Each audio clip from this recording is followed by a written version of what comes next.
She wasn't looking for validation, just basic respect. But when she extended her hand, he didn't even glance at it. In a room full of polished suits and silver spoons, she was invisible. Or so he thought. The smirk on his face as he turned away said everything: "You don't belong here." What he didn't know, what none of them knew, was that the woman they just humiliated wasn't there to serve, she was there to decide. 5 minutes later, a single phone call would shift billions, destroy reputations, and remind the world who truly holds the power. And it all began with a handshake refused. She'd spent her entire life working twice as hard for half the recognition. Growing up, Maya learned early that being smart, driven, and black meant walking a tightrope.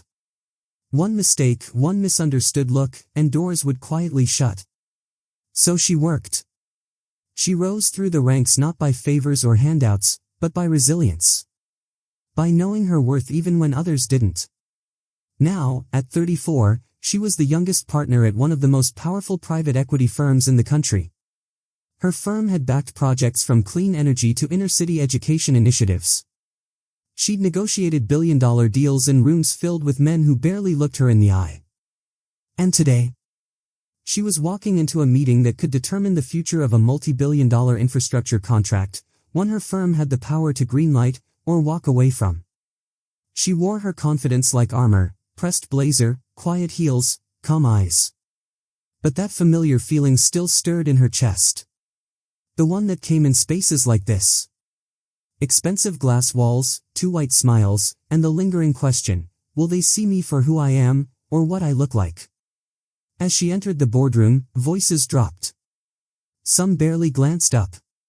One man, older, pale, and sharply dressed, stepped forward with a handshake ready for her assistant, who walked just behind her.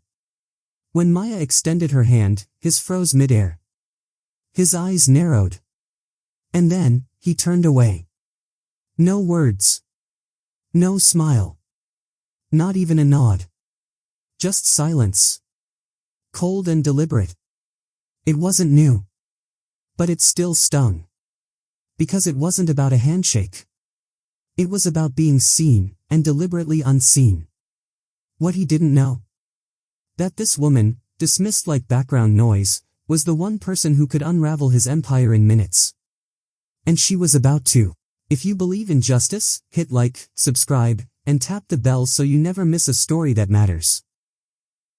Maya sat quietly at the long, polished table as the presentation began.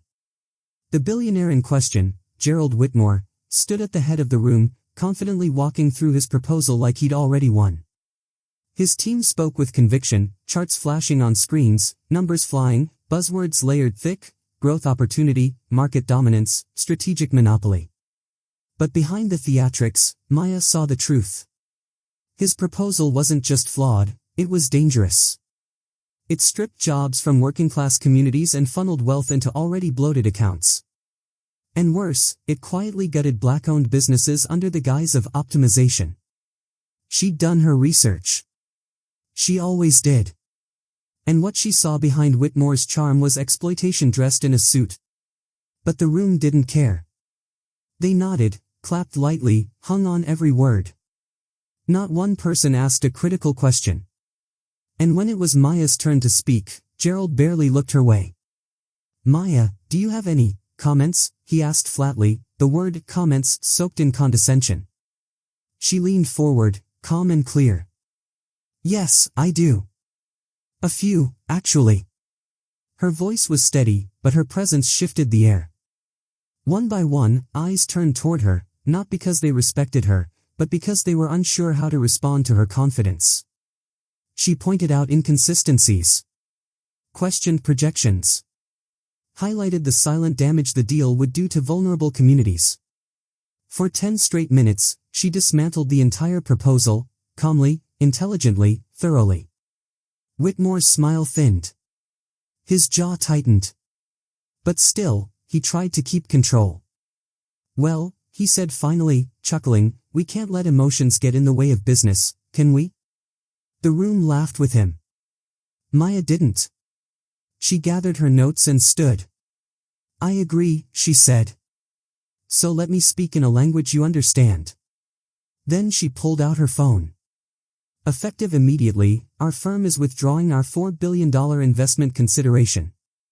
And we'll be reallocating those funds to a competitor whose proposal supports job creation and equity. The room went dead silent. You, what? Gerald choked out, finally facing her, really looking at her, for the first time. But it was too late. Her assistant was already making calls. Her team already briefed. The funding, the deal, the future Gerald had counted on, gone. All because he thought the quiet black woman in the room didn't matter. But she did. And now, he'd have to live with that. Gerald stood frozen, his carefully polished world beginning to crack. The room that once echoed with polite laughter was now gripped by a stunned silence. Investors exchanged tense glances. His assistant fumbled with a notepad. The projection screen behind him flickered, his grand vision now meaningless. You can't just walk away, he finally barked, his voice rising with panic. We had a verbal agreement. We've already made moves based on that funding. Maya didn't flinch. She looked at him with a calm he couldn't understand. We had a conversation, she said. But you never saw me as someone worth listening to. Just like you didn't see the communities your project would destroy. Just like you didn't see the woman whose hand you refused to shake. Her voice wasn't loud, but it didn't have to be. It carried weight. It carried truth. He stepped forward, face flushed now, ego unraveling in real time.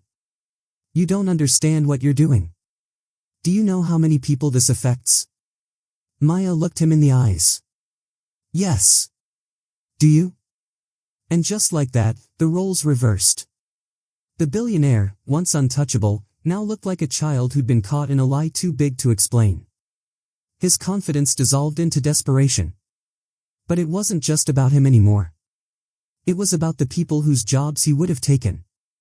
The families he would have displaced. The neighborhoods he would have drained for profit. And it was about the woman he tried to humiliate, standing tall in the face of all of it, refusing to stay silent, refusing to be small. This moment wasn't about revenge. It was about power. The kind that doesn't shout, but shifts everything. Maya didn't gloat. She didn't need to. She walked out of that boardroom the same way she walked in, calm, collected, and powerful. But everything behind her had changed. Gerald's empire would feel the loss of that $4 billion. His investors would ask questions. His name would never carry the same weight again. And as for Maya, she went on to back companies that uplifted communities instead of exploiting them.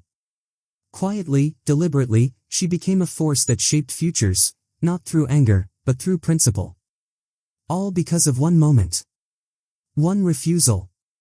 One assumption. A man saw her as less, and she reminded him, and the world, exactly who she was. Because respect isn't requested. It's earned, and demanded when denied.